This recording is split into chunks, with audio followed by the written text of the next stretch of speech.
Кутмангүн.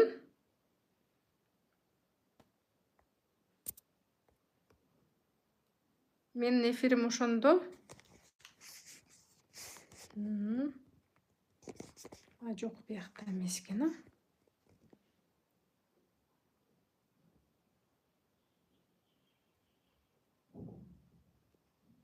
Ой. Ай, чёрт. Кутмангүн. Ладно. Кутмангүн. Группаларга айтып койгула, эфир башталды. Всё. Бүгүнкү эфирибиз ачык болуп атат. Себеби дегенде көпчүлүк бул сабак жөнүндө бул маалыматты укпай калыптыр, билбей калыптыр. Анан мен Инстаграмда да запускать этип койдум. Так, кошулабыз кыздар, кошулабыз. Кошулабыз, молодцы. Так, двойной эфир башталды. Менде новинка продукцияларым бар болчу, ошолорду обзор жасай эле келем. Ошого мен бүгүн обзор жасашым керек. Бүгүн жасабасам, ошол боюнча бирден экиден иштетилип, анан кийин обзор жасай албай калам. Ошондуктан мен азыр обзорду баштаймын. Бул биринчи эле мага ушул упаковкасы менен жанагы профессиональный шампуньдар, ушундай упаковкаларда болот, билесиңерби? Oxy Hair деген Oxygen шампунь, то есть кислородный шампунь бизден новинкада чыккан. Бул мурдагы каталогда мен алганмын. Эми бул каталогтан баштап сиздер дагы заказдарга кошсоңуздар болот. Жети аябай сонун экен. Мынакей. Прям точно салондогудай экен. Бүгүн тест кылып, буюрса дагы стористерден бөлүшөмүн, кандай экенин. Так, кийинки продукция бул дагы новинка. Кыздар, Faberlic'те мындай тиш тазалай турган зубочистка чыкты. Мындай зубочистканы биз башка жактардан сатып алып колдонот элек. Особенно саякатка чыкканда, же бир жака барганда жаның алып алган аябай ыңгайлуу. Себеби дегенде мындай кичинекей упаковкасы менен, арты менен дагы бул жагында зубная нить тазаласа да болот. Аябай сонун. Эми ушул нерсе 50 штук ичинде. Faberlic'те бул одноразовый, бир жолу колдонгондон кийин уже ыргытасыздар. Менде двойной эфир болгондуктан бир аз так экөөнү жакыныраак кое алайын. Чачыңы жинди кылып коет экен дейт. Так, мынау шампуньга уже отзыв келе баштады. Муну одноразовый бир жолу иштетесиздер, ошол боюнча ыргытасыздар, экинчи жолу иштетпейсиздер. Так, бул новинка болду. Кстати, кыздар, муну мен өткөндө кантип иштетишти билбей эле силер эфирде айта албай калдым эле. Мен иштетип көрдүм, реально тишти агартат экен. Реально агартат экен. Бирок 30 минута дегенде 30 минута андан ашырбагыла. И муну сыйрыганда бир аз суу менен жумшартып туруп анан сыйрыгыла. Мен где-то 1 саатка чейин жүрө бергенмин үйлөрүмө жыйнап. И чыгарганда тишим аппак болуп, сонун болуп калды. Бирок мындай катуу тартып жуулалган үчүн бир сыра эмаль көчүп кетти. Не болду? Где-то бир уктаганга чейин тишим жанагындай быш элек алма жегенде шамал өтүп калат го, ошондой болуп жүрдүм. Бирок кийин уже нормально болуп калды. Эртеси күнү турсам уже нормально, эч кандай эме жок экен. Тишти кургак салфетка менен таптаза кылып кургатып туруп, анан кийин экөө болот экен, үстүнө астына жабыштырып алат экенбиз. И сонун болуп тиш агарып калат экен. Ошого мага окшоп кыйналып калбайын десеңер, эме кылгыла. Суу менен жумшартып, акырындап чыгаргыла. И мен мындай катуу жуулап алган үчүн бир 5-6 саат аябай нерв болуп жүрдүм. Шампуньдун артикулу 103.00. Так, кетти кийинки новинка. Кийинки новинка десем эле калганы бардыгы эле эски нерселер окшойт. Кстати, мынакей кыздар. Семиздерге бизге арналган сонун патч. Faberlic үмүтүн үзбөй дагы бир жолу башкача патч чыгарыптыр. Фигураны, мындайча айтканда, проблемный зоналарга жабыштырыш үчүн. Так, муну азыр ачып көрөбүз. Мындай патчтар болот экен. Мунун ар бири, мунун сыртында эмеси бар, инструкциясы бар. И ичке эки жакка мындай бака деп коебуз, мындай белибизден ашыкча майлар ашып калган жер болот го, ошол жерге жабыштырып коет экенбиз. И ошол менен бир учурда 4-төн 8ге чейин патч колдонуп жүрсөк болот экен. 6-8 саат, то есть күндүзү коюп туруп, кечке чейин жүрө берсек болот экен. Мен уже бүгүн баштайм. Уже бүгүн душтан чыгып сразу колдонуп баштайм и отзывдарды айтамын. Кандай экен. Так, бул новинка кетти. Кийинки продукцияларымды көрсөтө берейин. Так, урокомплекс для женщин. Бул кимде ким цистит болуп аткан болсо, тез-тез цистит болсо, же болбосо бөйрөгүндө шамалдаш бар болсо, женский кандайдыр бир мындай жеңил проблема, прям оор эмес. Циститке мол аябай жакшы жардам берет экен. Баягы хронический цистит болуп калат го, кайра-кайра ошол отзывдарды окудум. И муну мен апама алдым. Уже жаш өткөндөн кийин тезирээк женский жакты карап туруш керек. Урокомплекс для женщин. Отзывдары аябай сонун. Так, бул жерде поддержка печени тоже апам алдым. Печеньде ар дайым поддержка кылып, аптекадан витамин Апкасул деген алып ичет эле. Уже аны алдырбай эле мен муну алып берип атам. И жакшы экен, баягы оозуна ачуу келбей калат го. Ошол ачуу келбей калды деп атат. В общем, ичип атат. И өткөндө D3H кимде толук эмес деген информациядан кийин муну дагы апама D3 менен K2 алдым. Алып барып беремин буюрса. И бизде мондой сонун как раз ошол эмеге арналган витамин салгыч бар. Муну мен заказ кылбай аттым эле, өзүмүнкү жоголуп кетип, азыр заказ кылдым. Мурдагысы башкача болчу эле го. Мындай 3 экен мунусунда. 3 бөлүк экен.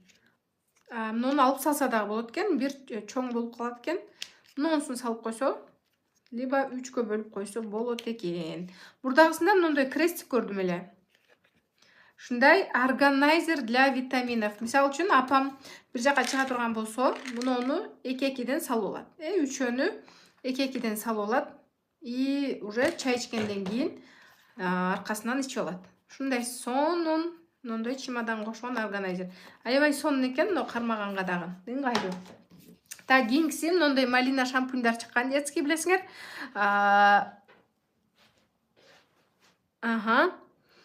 Ушул шампуньдар кызым аябай жагат, именно малинасы. И ушуну постоянно колдонот. Так. И кадимки эле күнүмдүк колдонгон порошоктор. Мен мурда өзүмдүн көк порошокду аябай жакшы көрөт элем. Азыр уже буларга да көнө баштадым. Бул био порошок билесиңер, бул болсо корейская серия. Кадимки эле күндө жууп аткан кирлерге колдонулуучу порошок, универсальный. И сөзсүз түрдө мен муну дагы аламын. Мунсуз болбой калат, муну особенно көзүбүз көнүп калган. И цветной кийимдерге мен балдарымдын же өзүмдүн цветной кийимдерим болсо, обязательно цветной для цветных вещей деген порошок менен жуйм. Себеби дегенде кийимдин эмесин цветин сактап берет бизге. Өңү өчүп кетпейт. Бизде дагы мындай сонун патч чыкты. Бул көздүн айланасында. Бизде көзүбүз кечке сүйлөп, мимика кыла берген үчүн көзүбүздүн айланасындагы кожа бизде назик болгон үчүн тезирээк тырыш түшүп баштайт. Билесиңер, көздүн айланасын көздүн карегиндей сакташ керек. Ушундай прям мына жерде увлажненный патч экен, экөө эле болот экен. Алып бүгүн муну дагы тест кылып стористен айтып беремин. Тамак ооруганга жанагы бат чай жакшы, бронха чай. Же болбосо бронха. И мына блок пейн. Бул дагы апама, то есть бардыгын эле апама алып бердим. Өзүм витаминдарым толтура. Бул блок пейн мындай бир жерлер ооруп, бут суттар биресе болор го, полностью блок кылат. Бул патчты 1 сомго алса болот дейт. Анан менин дагы бир жакшы көргөн шампуньум, ушул экспертти аябай колдоном, себеби дегенде чач түшпөй калат. Мен чачым ушундан кийин көп түшпөй калат. И бальзам обязательно эксперттики. Мунун бардыгын мен өзүмө алдым, өзүм колдонуп атам. Кыздар, Бизде посуданын акциясынан почти канча каталог калды, качан башталган айтып койгулачы билгендер. 100 балл мен үчүн мисалы үчүн оп-оңой да. Меңерге киргизгиле 100 балл жабыш оңой, 100 балл жабыш оңой деген эмени меңерге киргизгиле, чтобы эртең акция бүткөндөн кийин посуданы алып анан кийин уф деп отуруп калбастан, негедир менде 100 балл даже жетпей калат, кээде 150 балга чейин чыгып кетет. Мен сатпаймын. Эгер сатканда дагы бул сатат экен десеңер болот. Только өзүм колдонуп, апама алып берем. Өзүм колдоном, бала чакама. Мындай сонун брелоктор бар бизде. Так, мына жердегиси мынага окшош экен. Муну балдарым корзинага салып коюштур. Толтура, короче, окшош брелоктордун не кылат билбейм. Булар жаш балдарда азыр ушундай мода экен. Сумкасынын замочигине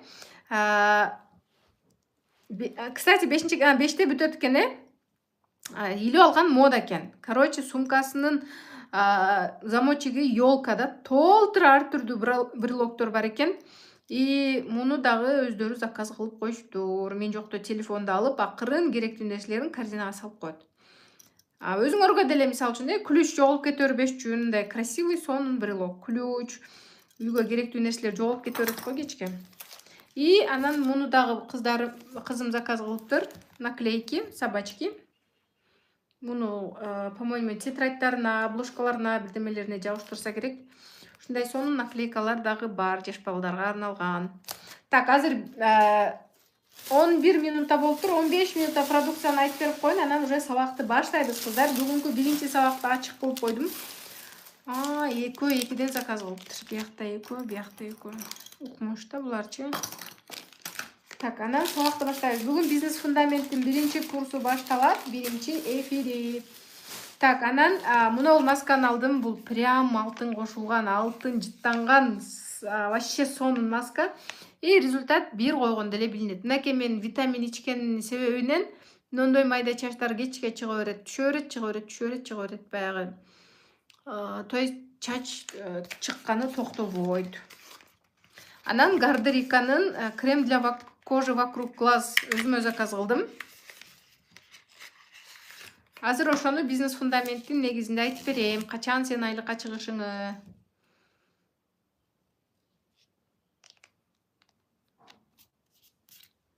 Бул эмеси сонун экен. Консистенциясы.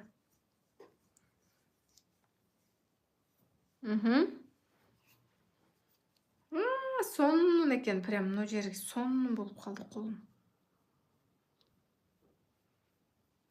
В общем, бул для кожи вокруг глаз. Көзүн айланасына мен күндө кечинде особый уход жасайм. Обязательно мындай патч бар го, берке Айсеулдуку дагы эменики бар. One Week Miracle, анан Ocean'ымдыкы бар, ошолорду обязательно колдономун. Мен билбейм эмне кылганда, өзүңөр эме личный кабинетиңерди карагыла. Бияктан эфирден айтып атышат, мен билбейм эмне кылганда. Патчты 1 сомго алса болот деп атышат. Мен аны караган жокмун. Вот 100 балл жапкандар оңой эле жабат. 100 балл жабыш бул проблема эмес. Бул проблема бир гана адамдын мээсинде жаралат, Андыктан проблема кылбайбыз биз. Мен эртең менен дагы эфир өткөнмүн. Эртең мененки эфирди ким көрдү? Плюстарды басып койгула. Эртең менен мен эфирге чыкканмын. Закрытый платный сабактын негизинде. Молодцы. Анан өзүмүн дагы бир ачык каналым бар, ошол жака дагы кеткен экен. Мен эфирде айттым, кыздар, уктабайбыз, чуркайбыз, паркка барабыз, басабыз, анан жумуштарыбызды жасайбыз дегенмин. Ошондой эле мен өзүм дагы силерге айтып коюп эле, анан кирип жатып албастан өзүм паркка барып басып келдим. Анан келгенден кийин эмне кылдым? Үйлөрүмү прям аябай генеральный кылып жыйыштырдым. Себеби дегенде мен өзүм айтып берем, ошол нерсени жасашым керек да. Бирөөгө мисалы үчүн акыл үйрөтүп атканда, сен биринчи өзүң ошол нерсени жасап туруп, анан үйрөткөнүң жакшыраак да. Мисалы үчүн жөн эле отуруп алып, кандай десем, өзүң үйүң үч көтөрүлүп жатса, анан кийин сен отуруп алып бирөөгө акыл үйрөтүп атканың, же болбосо бирөө менен сүйлөшүп же ишиң жок окшоп кино көрүп жатканың, бул дагы не очень болуп калат Ошондуктан чачым витамин ичем. Мен 1 тонна витамин ичем. Өтө көп витаминдерди ичем. Бир моментте тем более 7-8 витамин ичип атам. Себеби дегенде дефициттер бар экен. Анан бүгүн бизнес фундамент деген 5 күндүк курсубуздун биринчи сабагын мен ачык кылып койдум. Себеби дегенде курс жөнүндө укпай калгандар угуп калсын, катышып калсын деген маанайда. Анан бул курс 5 күндү болгону 200 сом. Ал 200 сом канча сом чогулса дагы 100% кайрымдуулукка кетет. Мен инстаграмдан отчет берип, көрсөтүп, анан кийин салабыз. Ошол бир жаш бала көрүп аткан экен, ошого прям Кыргызстан боюнча биригип акча чогултуп атышат, ошого салабыз. Андыктан именно ушул сетевиктерге арналган. Молодец, мен дагы орозого карабай деген, бул орозо деген кайра наоборот сонун организм тазаланып атат. Тренировка баскандан эч нерсе болбойт экенбиз. Вот 200 сом менен жазылып койгула дагы, кайрымдуулук жасагыла. Өзүмө дагы менеджерим дагы 1 сом алып калбайбыз деди. Менеджерим айлыгын берейин десем, мен айлык албаймын, мен деле кайрымдуулук жасайм деди. Азыр мен менеджердин номерин тиркеп коеюн, кошулсаңар дагы деле болот. Ал акчаңар кайрымдуулукка кетет, плюс билим аласыңар. Эми бизнес фундамент деп атаганымдын себеби эмнеде? Бизнес фундамент. Ар бир жумушта бизде сөзсүз түрдө фундамент куюлат, биринчи фундамент куюлат. Фундаменти жок үй болбойт, фундаменти жок эч кандай здание болбойт да. Сөзсүз түрдө фундамент керек. И бизде Фаберликте дагы баштаганда биз сиздерге фундамент керек. Кандай фундамент? Бул билим. Кичине болсо дагы билим. Анан биздин жумуштун жакшы жери, сиздер бул жерде 5 жыл билим алып, анан кийин жумушту баштабайсыздар. То есть билим алганча жасай бересиздер. Билим бүгүн менден уккан нерсеңиздерди сиз жасап туруп, кандайдыр бир результат жасасаңыз болот. Анан бизнес баштаганда сөзсүз түрдө бардыгы ниетке жараша болот. Бардыгы ниетке жараша. Кандай ниет менен бул бизнеске келдиңиз? Бул жака ниетиңизди жазып коюңуз. Кээде ниет туура эмес болгондо дагы биз иши жүрүшпөйт да, аракет кыла берет. Ооба, бүгүн дагы жазылып катышсаңар болот, эртеңки сабакты уже ссылка жабык болот, эртеңки сабакты эч ким көрө албайт. То есть акча төлөп катышкандар гана көрө алат. Ар ким ар түрдүү ниет менен келет да. Вот ошол ниети бир аз туура эмес болуп калганда, ниети башка бирөөлөргө зыян келтирүү болуп калганда, же болбосо өзүнүн ниети өзүнө зыян алып келе турган болуп калганда дагы иши жүрүшпөй калат. Анан эмне үчүн ишим жүрүшпөй атат? Эмне себептен мен аракет эле кылып атам? Деп түшүнбөй каласыңар да. Ошондуктан биринчи кезекте бардыгыбыз ниетибизди тууралашыбыз керек. Акча эркиндигине саякат үчүн келгенмин дейт. Өзүм алам деген ниет менен катталгам дейт. Ооба, өзүм алам деген ниет менен катталып туруп, бул жакта онлайн иштеп акча тапса болот дегенди түшүнгөндөн кийин эми ниетиңерди оңдоп койсоңор болот.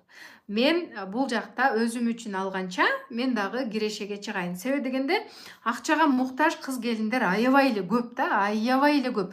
Бирок эмнегедир бир нерсе жаса десең эле эси ооп чалкасынан кетип, аны жасагысы келбейт, муну жасагысы келбейт, жөн эле асмандан эле акча жаап турушун каалашат да.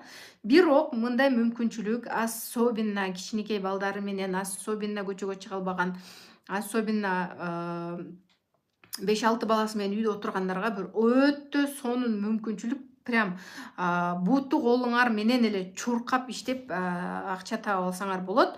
Бирок эмне себептен андай жасабай атасыңар? бизнес куруу, чоң статуска чыгып, кайрымдуулук фондун көп балалуу жалгыз бөө энелерге жардам берүү, акча эркиндигине чыгуу. Силер өзү көпчүлүк учурда өзүнө жардам бере албаган адамдар анан ушундай эме кайрымдуулук дей беришет да. Биринчи адам өзүнө жардам берсе, андан кийин уже башка нерселер болот. Акчага муктажмын, бирөө пул сурасам жок дегенден жададым дейт. Демек, силердин ой жүгүртүүңөр пока ошол акча сураганга эле жетип атат. Акча тапканга, ошол мүмкүнчүлүктөрдү тартып алганга жетиш үчүн силер бир аз болсо дагы мынол жерде башыбыздагы ойлорубузду, мээбизди уже башкача иштетип башташ керек. Эми муну элестетип көргүлө. Силер күндө эле бир кыймыл аракетти жасай бересиңер. Мисалы үчүн, уктайсыңар, турасыңар, тамак жасайсыңар, балдарды карайсыңар. Күндө уктайсыңар, турасыңар, тамак жасайсыңар, бала карайсыңар же жумушка барасыңар. Ошолорду жасай берип отуруп эле анан кийин эле кантип эле бир күнү өзүнчө эле вау, например, там Айнура сага 50 000 айлык чыкты деген болбойт да, чынбы? Сен тамак жасай бересиң, иш кылып жасай бересиң, эртеси күнү баягы эле кириң топтоло берет, баягы эле жумуш кайталанма жумуш боло берет. Сага Айнура 50 000 сага айлык чыкты деш үчүн сен уже башка кыймыл аракеттер жасашың керек. Мисалы үчүн, мурда жасабаган нерселерди жасоо. Мурда таппаган акчаны табыш үчүн сен азыр отурасың, мисалы үчүн, 0 доход менен отурасың, эч кандай акча таба элексиң, бирок кандайдыр бир акча, мисалы үчүн бул жака жаза кеткиле, канча акча тапкыңар келет. Канча акча тапкыңар келет.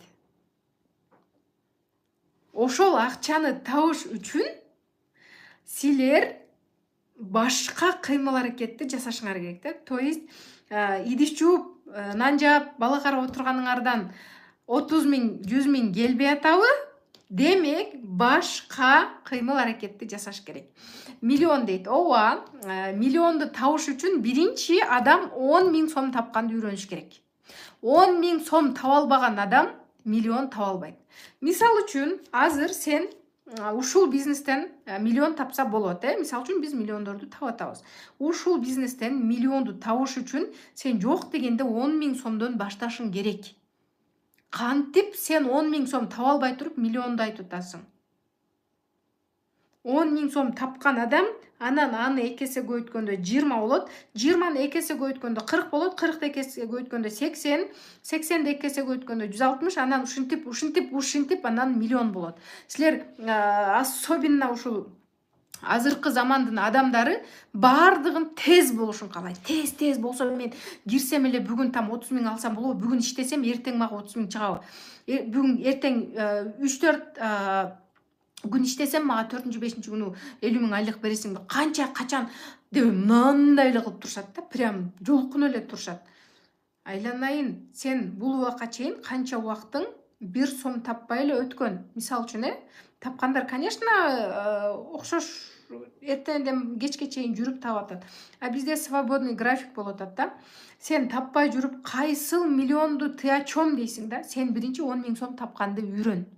10 000 сом тапканды үйрөнгөндөн кийин сен анан кийин где-то 1 жылдан кийин ошол миллионду айтсаң болот. Андыктан мындай бир аз болсо дагы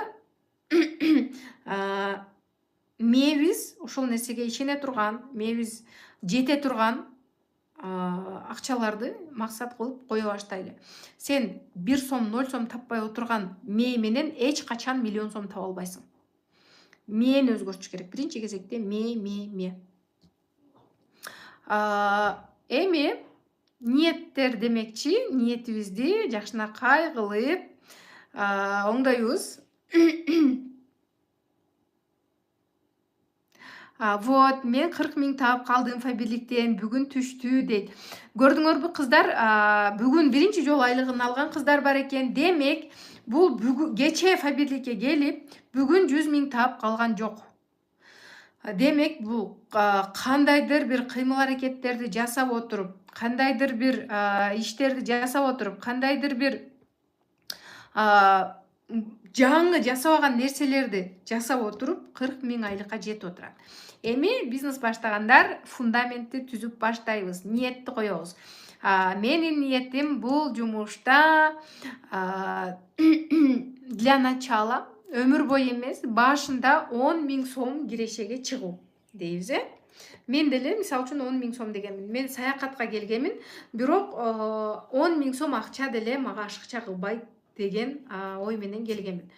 10 000 сомду деген ниет коебуз. Ушул 10 000 сом акчаны Кудайым өзүң мага күчтүү лидерлерди жөнөтүп, өзүң дем күч берип, өзүң жардам берип, өзүңдүн колдооң менен ушул акчаны табайын деген ниетти коебуз.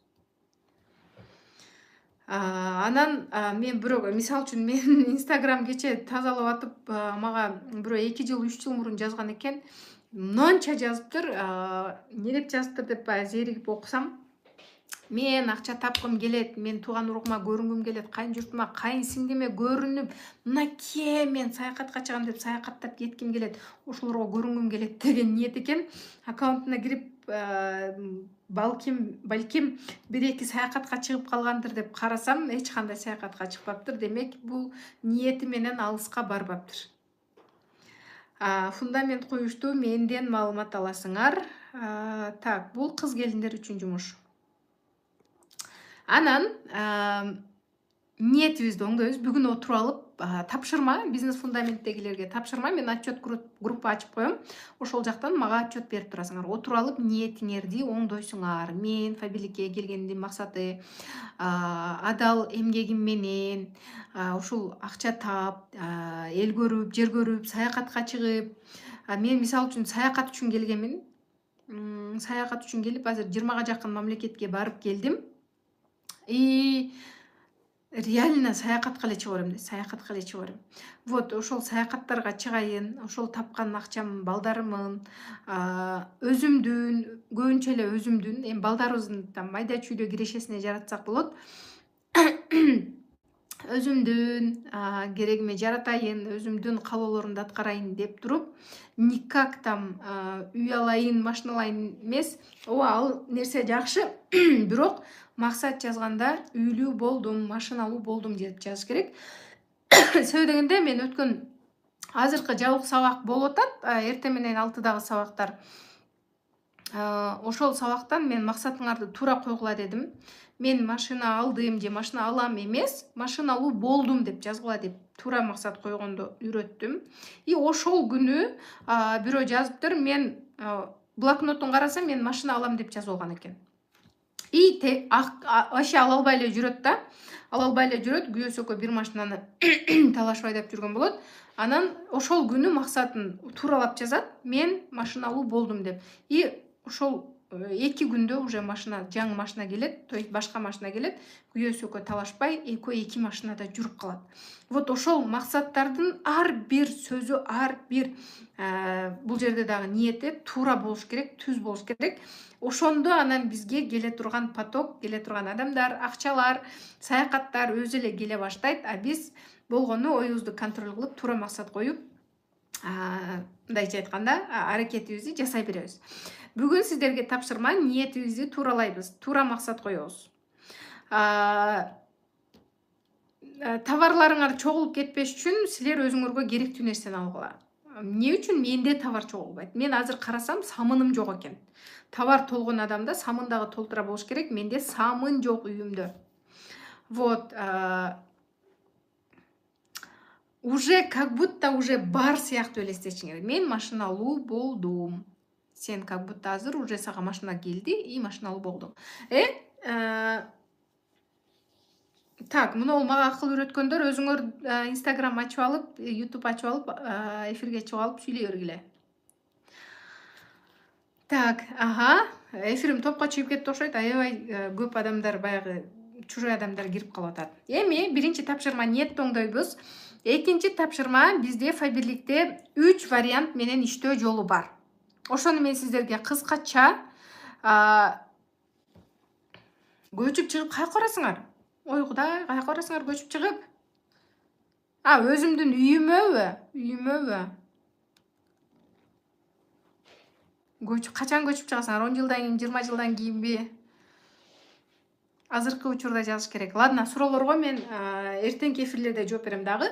И 3 варианттуу бул бизнес фундамент дегендиктен жаңыларга максатыңарды мен азыр разбор кылбайм кыздар эфирде. Мен бизнес фундаментти айтып атам.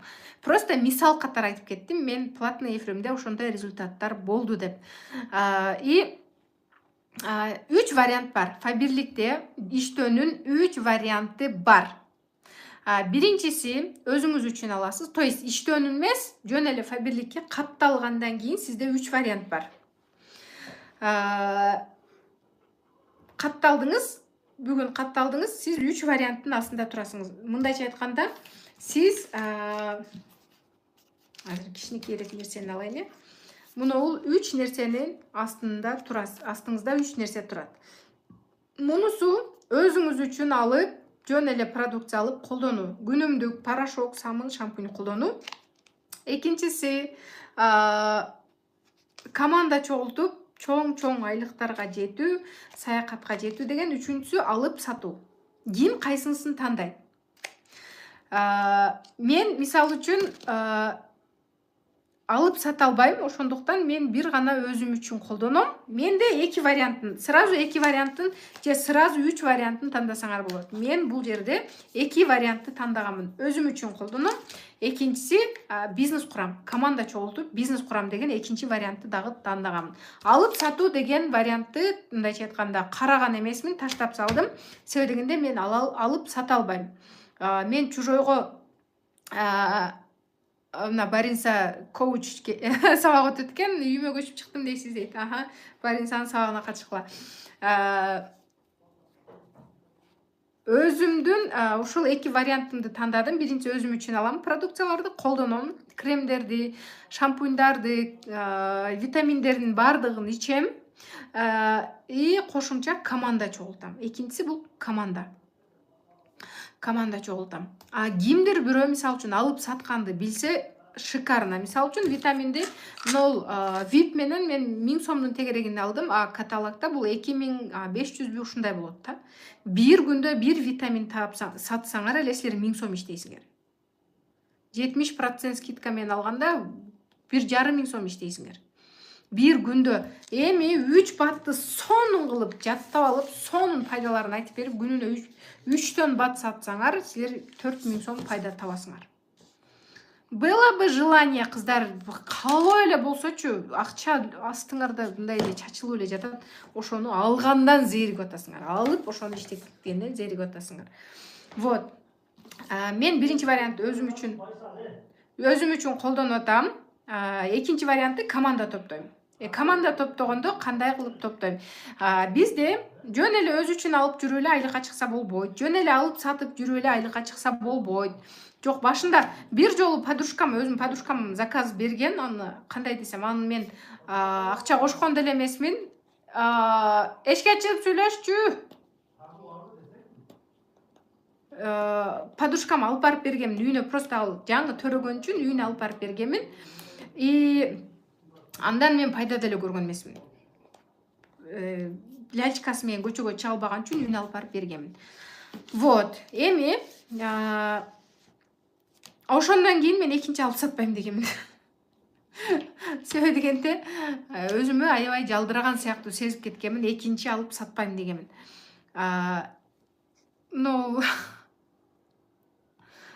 Ой, ким бар мына жерде модератор кылып коюнчу, бема барсыңбы, мына ашыкча кирип алгандарды удалить этип турчу. Алып сатам жана өзүм үчүн колдоном дейт. Мен үчөө менен дең, ооба, пожалуйста, эгерде сата алсаңар, сатсаңар, бул айтып атам го, мына күнүнө 3 батты сонун кылып. Гүлжамал же, сизге азыр модератор берем. Баягындай чужойлор кирип калганда комментарийни өчүрө аласыз. 3 батты сонун кылып түшүндүрүп алып, например, айшнелериңерге, тууган уруктарыңарга, кошуналарыңарга айтып туруп сатсаңар, силер күнүнө 4000 сомдон, 4500 сомдон табасыңар. Сатканга шыгыңар барлар, молодцы, умнички, красотки, саткыла. сатканга шыгыңар болсо саткыла. Мага окшоп шыгы жоктор, анда команда менен иштейбиз. Эми команданы кантип курабыз? Алып сатып отуруп силер мындайча айтканда пассивный доходко чыга албайсыңар. Бизде өткөндө Норузгүл Инстаграмда отурат, азыр алып сатып жүрүп машина алды дедиби, эмне кылды? Иши кылса чоң эле крупный покупка, Норузгүл жазып кой.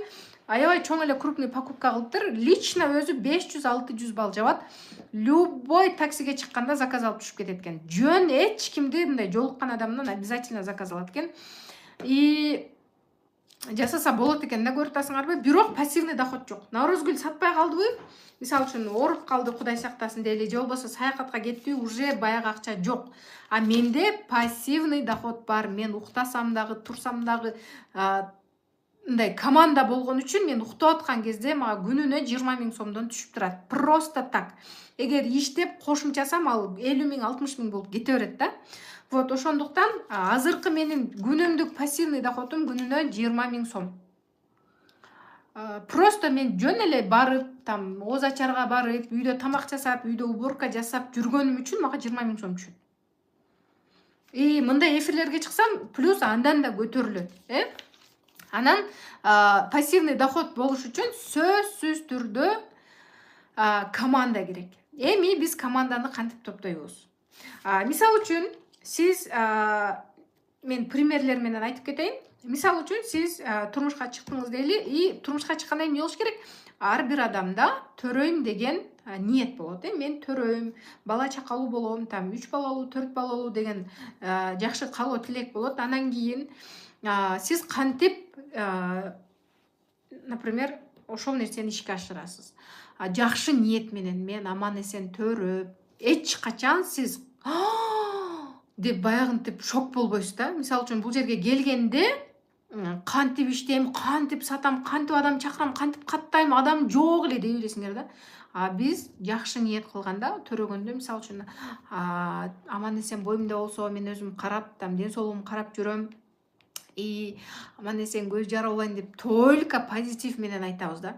Эч ким мисалы үчүн каякта төрөйм, кантип төрөйм, балам өлүп калсачы, түшүп калсачы ичимен дебейт да.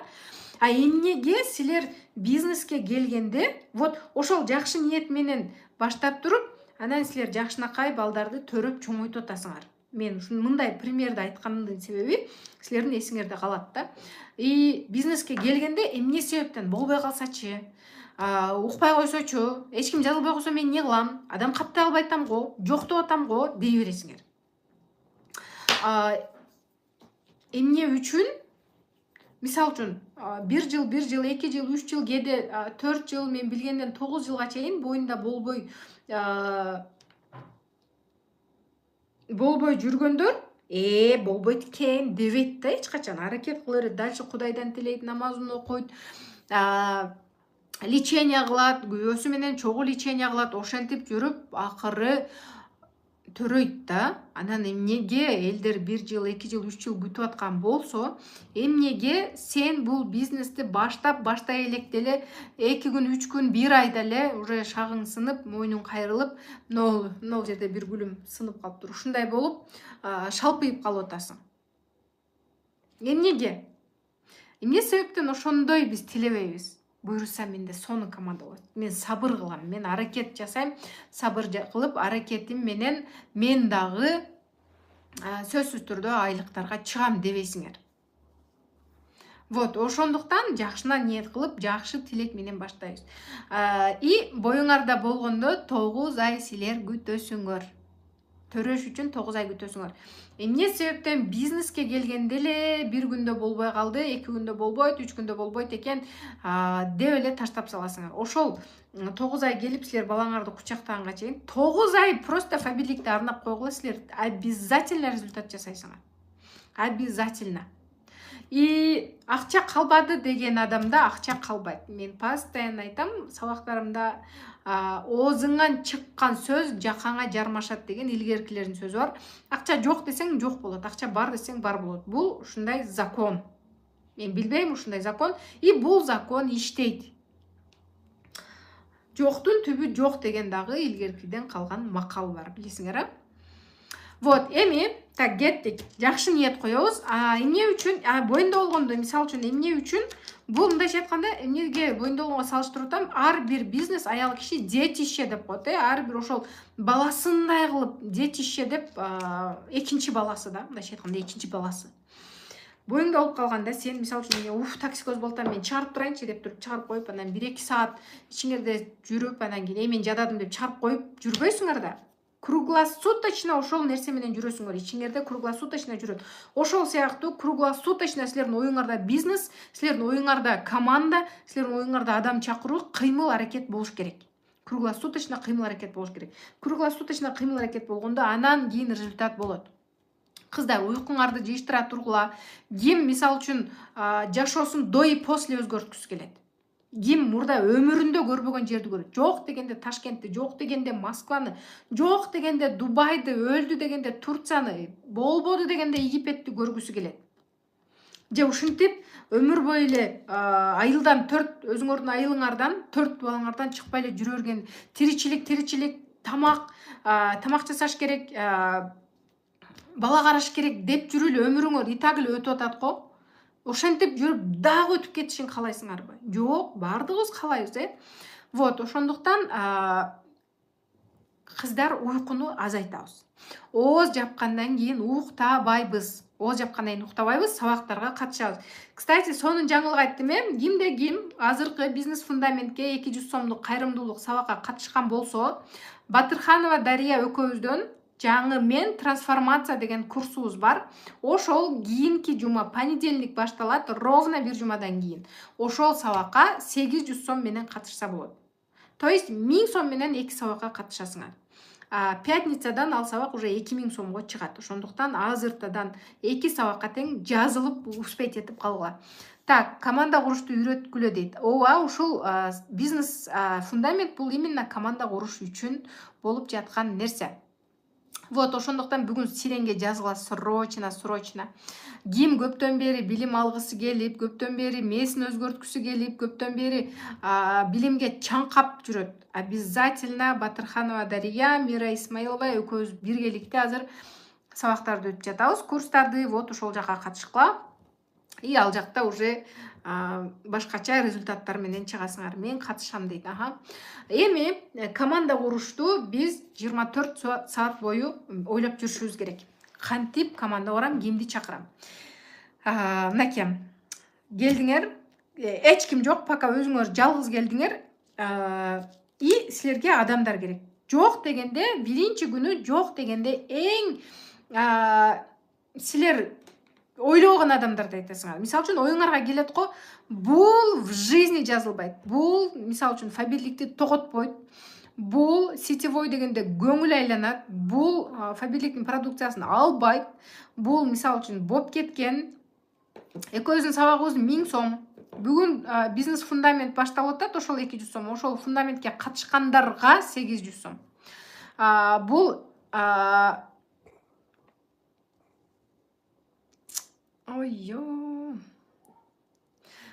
эч качан мага командама катталбайт деген 5 адамды жазасыңар. Бул дагы тапшырма силерге, тапшырма. 774 13 14 14 Инстаграмга закреп кылып койдум. Бул жака бирөө жазсаңар, мен закреп кылып коеюн. Так, сиз жазыңыз, Гүлжамал эже, мен закрепке коем. Модераторлардыкын закрепке коелум. 774 13 14 14.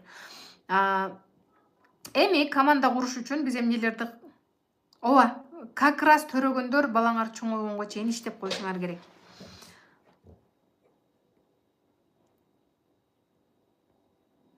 Ой, Гүлжамал же, 700 0 кылып жазбайсызбы? Так, эми 5 адамга айтасыңар, тапшырма, бизнес фундаменттегилер, тапшырма, эртең мен отчетун аламын. Эртең мен азыр учурда 500 000 алам ар каталог сайын. Тапшырма. Кыздар, 5 адамга айтасыңар, бул жазылбайт, бул тоготпойт, бул болбойт, бул в жизни келбейт деген 5 адамга айтасыңар. И ошолордун канчасы катталды, эмне кыласыңар деген суроого, то есть берген суроолоруна жооп бересиңер. Экинчи тапшырма, Биринчиси ниет коюу болду, экинчиси 5 катталбайт деген адамга сунуш айтып көрүү. Эми сунушту кантип туура айтабыз, ошол жөнүндө айтып берейин. Сунуш айтканда биз кантип айтабыз? Мынакей. Сунуш айтканда биз адам, мисалы үчүн 100 адам болсо 100 түрдүү ою болот. 1000 адам болсо 1000 түрдүү ою болот. Вот, анан кийин силер айткан адам жок болбойт деп койсо эле, сразу аркаңарды карап, ыйлап, мына гүлгө окшоп солуп жөнөбөгүлө. Бул солуп кала турган болсоңор өзүңөргө эле кыйын. Ал силерге жок деген адам келип кастрюлеңарга аш салып бербейт. Ал жок деди, болду, кетти, өзүнүн ишин жасай берет. Бул жакта баягы жетпей калган максаттар менен мындай кылсаңар болот да, кыздар, блокнотуңарга силер жазасыңар, там тоже тапшырма жазгыла. Фабирликте 3 айдын ичинде канча доходко чыккыңар келет. 30 000, 40 000, 25 000, 10 000 жазгыла. 50 000 там. 3 айдын ичиндеги кыргызмын. Мендеки элитный. Ооба, 5 адамга фабирликти айтасыңар. Анан блокнотуңарга чоң кылып максатыңарды жазып алгыла. Мен саякатка чыгам, же болбосо мен 50 000 алам, мен 30 000 алам деп максатыңарды жазып алгыла. И мисалы үчүн бир адам силерге жок, мен катталбайм дедиби, сразу блокнотуңарды ачкыла дагы 30 000, баягы адам 30 000 береби, бербейби? Жок, катталбайм, мына сага 30 000 деп береби? Эгер берсе, дальше отура бересиңер. Эгер бербей эле, жөн эле 30 000 жок эле, жок, мага керек жок, катталбайм десе, так, значит, бул 30 000 мен өзүм табышым керек экен деп туруп, кийинки адамга айтасыңар. Кийинки адам эфирди башынан көрүп чыккыла, мен попугай эмесмин, кайра кайталай бергидей. Бирөөнүн убактысын сыйлагылачы. Ушундай балдарым ушкандай эле ушуп коем анча-мынча. Бир тууган эжелер, мисалы үчүн, саякаттаганга бул жашоого келген эмес. Бир тууган эжелер эптеп, септеп жашаш үчүн келген. Же болбосо бир тууган эжелер башка бизнесте акча табыш үчүн келген. Бир тууган эжелер домохозяйка болуш үчүн келген. Кыздар, жашоодо ар кимдин өзүнүн, мындайча айтканда, предназначениясы бар. Предназначение деген мага допрос кылганы келди мына Нуржамал. Предназначениясы бар. Мен интервьюларым бар, көрүп алгыла. Предназначение дегенде кандайдыр бир адам сен убактыңды эмнеге кетирип аткан болсоң, ошол сенин предназначение. Мисалы үчүн, домохозяйка боло турган адамдар бар, кыздар. Алардын баардыгын жулкулдатып, бизнесмен кылып, саякаттатып бере албайбыз. Ал үйдө отуруп, күйөөсүнүн тамагын жасап, там бала чакасын караш керек. Азыркы моментте, ушул моментте. Ушактап кетишке, наркынын сөзүн беркке ташып отура турган предназначение менен келген адамдар бар. Аларды дагы биз тийишпейбиз. Пожалуйста, отуруп турушсун. Ал ушак менен дагы 1,5 заниматься этиш керек да, чынбы? Бардыгы элдин бардыгы эле просветленный болуп, элдин бардыгы эле медитация кылып, элдин бардыгы эле саякаттап кетсе, анда баланс жоголуп кетет. Вот, ошондой баланс жоголбош үчүн обязательно бекерчилер болуш керек. И мисалы үчүн мынау любой Инстаграмга кирип комментарийди ачсаңар, мисалы үчүн 1 минутталык видео, астында 2-3 000 комментарий боло турган болсо, ошол комментарийге жок дегенде 3 минута, 1 минутадан 3 минута, 5 минутага чейин убакыт кетет. Комментарий жазган. Мисалы үчүн бая видеону жок дегенде 1 минуталык видео болсо, жок дегенде 2 жолу көрөсүң, маанисин түшүнүш үчүн комментарийлерди кирип окуйсуң. Закрепте турат. 2-3 жолу окуйсуң, анан ошол бир видеого 5 минута убактың кетти, болду. Сенин 5 минута өмүрүң кетти жанагы видеого. Сен не кылып атасың? Аны 5 минута, андай 5 минутадан канча болуп атат? Күнүнө канча рилстерди көрөсүңөр? Комментарий окуп, аны менен тытышып, ага жазып, жок дегенде бир 2 саат, 3 саат рилске Инстаграмга кетип атат. Бирок силер аны эсептебейсиңер, өмүрүңөр өтүп атканын, жашооңор өтүп атканын эсептебейсиңер. Бирок фабирликте келип 2 ай сунуш айтып койсоңор болду, чалкаңардан кетесиңер. Мен 2 айдан бери эч нерсеге жетишпей атам. 2 айдан бери жүрөм. 2 айдан бери веткаларды эртеңки эме сызып доска менен айтып берем. Бүгүн айтпайм веткаларды. Деп чалкаңардан кетесиңер да. Кыздар, сабыр. Сабырдын түбү сары алтын. Мен убагында сабыр кылбаганда мен азыр ушинтип уктап атсам мага 20 миң түшөт дебейт элем. Мен дагы нолдон келгенмин. Мен дагы жалгыз келгенмин. Мен дагы оозум ачылып түшүнбөй келгенмин. Биринчи жолу сетевойдо мен опытым. Мен буга чейин сетевойдо иштеген эмесмин. Сетевойду сысын дагы билген эмесмин. Вот, биринчи сетевойума келип мен ушундай результат. Мен себеби дегенде мага саякат керек эле. Себеби дегенде мен элге, жерге чыгышым керек эле. Мен миллиондогон кыз келиндерге окшоп, мен 4 балдын ичинде өтүп кетким келген жок. Миллиондогон кыз келиндерге окшоп, кечке доорго чыгып, семечка чагып, ар кимди сөз кылып, отуруп өмүрүм өтүшүн каалаган жокмун. Миллиондогон кыз келиндерге окшоп мен дагы эмне кызмат кылып, эртеден кечке бирөөнүн жумушун жасап, же болбосо 8 саат мамлекеттик кызматта же болбосо бир компаниянын ишин кылып, өмүрүм өтүп кетишин каалаган эмесмин. Мен саякаттаганды каалаганмын. Мен Турцияны, мен великолепный векти көргүм келген, мен Италияны көргүм келген, мен Парижди, мен Китайды бардыгын көргүм келген. И ошого жараша мен аракетимди жасап аттым. Аракетимди жасадым. Ойлобогула, бул келип эле андан кийин мага дагы эмне дешет айтайынбы? Сен каттаган адамдар иштеп кетиптир да дешет. Сен каттаган адамдардын бардыгы иштешиптир. Ошон үчүн сен тез результат жасапсың дешет. Суткасына 18 саат иштегенимди эч ким көргөн эмес. Бирок менин Дубайда 7-8 жолу бардым. Мальдивада жүргөнүмү, Турцияга 3-4 жолу бардым. Италияга барганым элдин бардыгы көрүштү. Элдин бардыгы баягы жерде вау дешти да. Бирок үйүм уборка болбой, балдарым каралбай, көзүм кызаргыча, мен таң аткыча түнкү саат 3кө чейин сунуш айтып, эртеден кечке сүйлөп адамдарды чакырып отурганымды эч ким көргөн жок.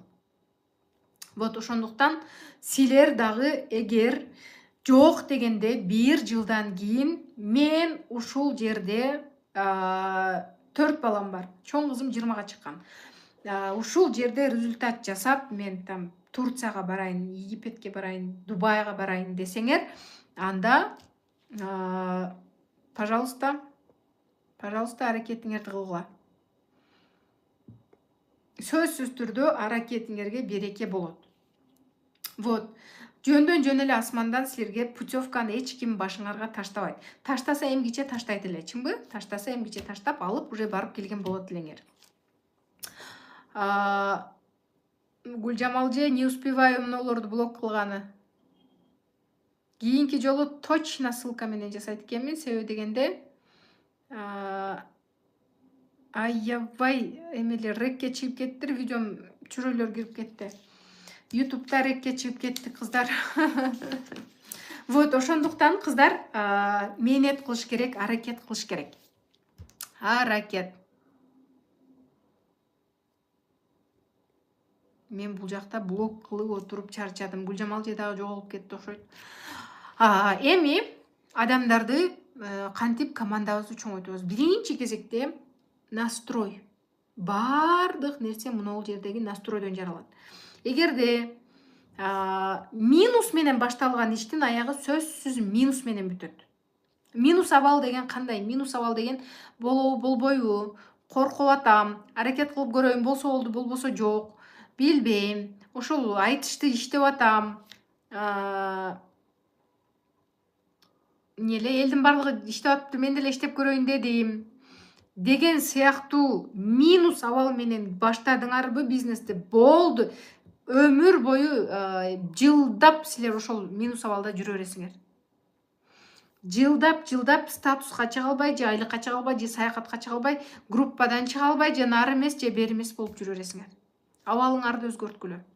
Сен абалыңды өзгөртмөйүнчө мен сенин жашооңду өзгөртпөймүн деген Куран китепте жазуу бар. Абалыңарды өзгөрткүлө. Мен ушул жерден кирешеге чыгамын. Чоң кирешеге чыгам. Ушул жерден мен саякатка чыгам. Ушул жерден мен эл көрөм, жер көрөм. деген настрой менен и бирөөгө айтканда дагы плюс абалында жанып, как будто өзүңөрдүн мындайча айтканда личный магазиниңерди ачып алып чакыргандай чакыргыла.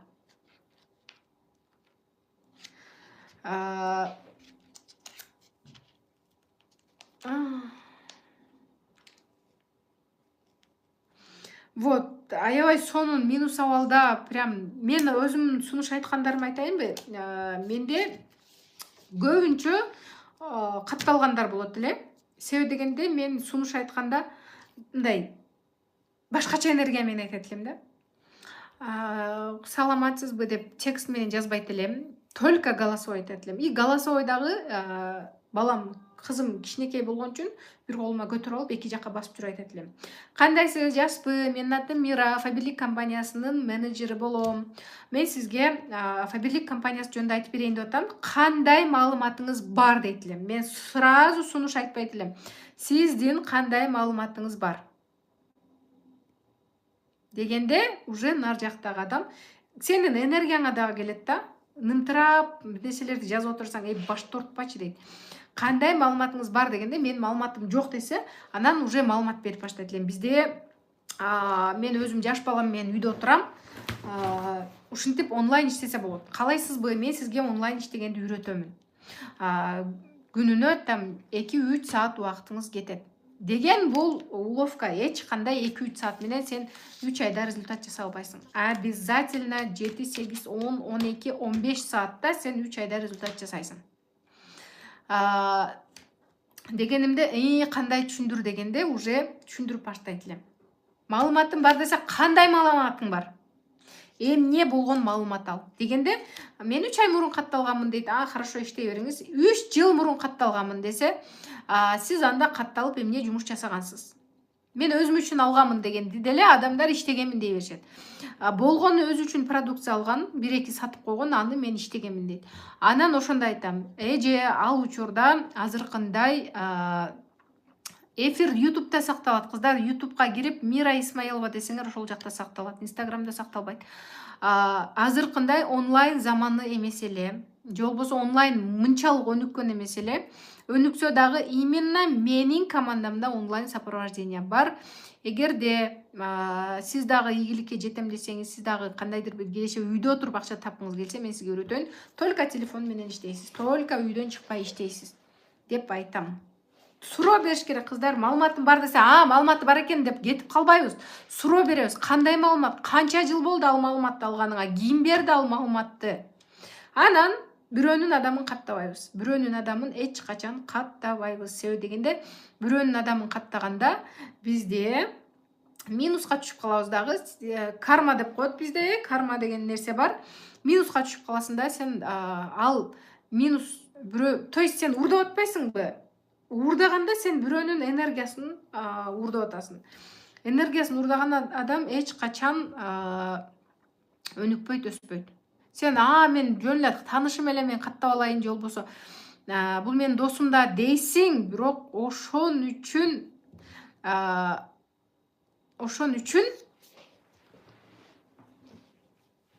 сен өспөйсүң. Өзү жан катталса, кантип айтабыз сунуш дейт. Өзүң жан катталдың, 3 вариантты көрөсүн, ошону эле айта бересиң. Онлайн иштесе болот, телефондо онлайн иштесе болот деп эле айтасың. И айткандан кийин личный кабинет скачать эт дейсиң. То есть регистрация кыласың, регистрациядан личный кабинет, личный кабинеттен кийин кыздар, мынол жан катталгандар бизнес фундаментке 200 сом салып катышкыла. Мынол жерде менеджердин номери турат. Анан каттагандан кийин уже эми 1,5 миң сомго заказ кетир дебейбиз. Эми өзүңө керектүү нерселердин бардыгын корзинага сал дейсиңер. Биринчи кезекте чоңураак нерседен баштайсыңар. Бул мындай айтканда метод. Баттан баштасаңар болот. Себеби балды жакшы берет. Эмеда автоматически 1,5 миңден өтөт. Чоң нерсени алганда Лилиянын сабагынан ушул нерсени аябай хит болуп кетти. Майрам ушул нерсени колдонуп тур. Биринчи эле батты айтат. Батты айтканда бир батты коюшкондо уже 1,5 миңден ашып кетет, 2 миңден ашып кетет. Анан уже ашып кеткенден кийин аны эмне кылат? Анан уже шампунь, порошок деген нерселер майда чүйдө болуп калат дагы. Аны так эле кошот да. Так эле кошот ал нерсеничи. Анан сен келип эле өзүңө керектүү шампунь ал, прокладки ал, самын ал дей турган болсоң, майда чүйдөлөр менен эптеп араң 2000ге заказ кетирет. 4000, 5000ге кетирди. Адамдарда акча көп. Бардыгына үйрөтүш керек, и обязательно группа ачыш керек. Группа ачып, ошол группага кошуш керек. Желательно батты сунушташ үчүн Лилия Исмаилованын каналына кирип, любой видеосун ачасыңар, ошол видеодон көрөсүңөр дагы жакшылап үйрөнүп аласыңар. Кыздар кичине мындай чыйрагыраак болгулачы. Неге батты кантип сунуштасак болот деп атасыңар? Бир видеону көрөсүңөр. Мен бат эксперт болбогон үчүн айта албайм. Мисалы үчүн D3 жөнүндө полностью 1 сааттык видеону көр дагы өзүңүн түшүнүгүң менен кыскача 3-4 минутага түшүнүгүңдү айтып бересиң. Азыр эч кимде D3 жетишпейт экен. D3 жетишпеген үчүн чачың түшөт экен, бутуң ооруйт экен, там эмне болот экен, сөөктөрүң какшайт экен, иши кылса баардык оорулар D3'nin аркасынан келип атат да. Кичине мындай чыйрагыраак болгулачы, айланан бирөө толо эле резина болуп албай. Вот, анан кийин ошол бир эле батты жакшылап эме кылып алсаңар, универсальный Доброген бардыгынын бели ооруйт, бардыгынын буту ооруйт, бардыгына керектүү Доброгенди жаттап алууга хотя бы. Доброген жок, мен нерв болгон жерим жок, просто мындай да, адам деген акыл эс бергенден кийин кичине ой жүгүртүш керек. Сен торпок болсоң, мен сага эч кандай претензия айтпайт элем. Торпок болсоң, бул байкуш мал да деп туруп кете бересиң да. Адам болгондон кийин адам деген мээсин ойлонуш керек. Мына жерде иштетиш керек. Так, каяктан алам? Мен суроо келди, сразу YouTube'га жазам. Любой меме суроо келди, YouTube, Google'га жазам, мынанча жооп келет. Азыр чат GPT чыгып калган. Чат GPT'ге жазсаң мынандай жооп берет. Технология менен кошо өнүгүш керек, кыздар. Өзүңөрдү ачып, бир кычыкта 4 балдын ичинде отура бербестен, технология колуңарда барбы, кошо өнүккүлө. Менин өзүмүн Мира Исмаилова деген каналым бар. Ошол жака киргиле. Продукция боюнча Лилия Исмаилова деген лидер бар. Анан интервьюлар эме деген Бриллиант командасында интервьюлар бар. Так, кыздар, бүгүнкүгө тапшырма 3 тапшырма болду. 3 тапшырманы көрүп туруп аткарасыңар. Эртеңки күнү мен сиздерге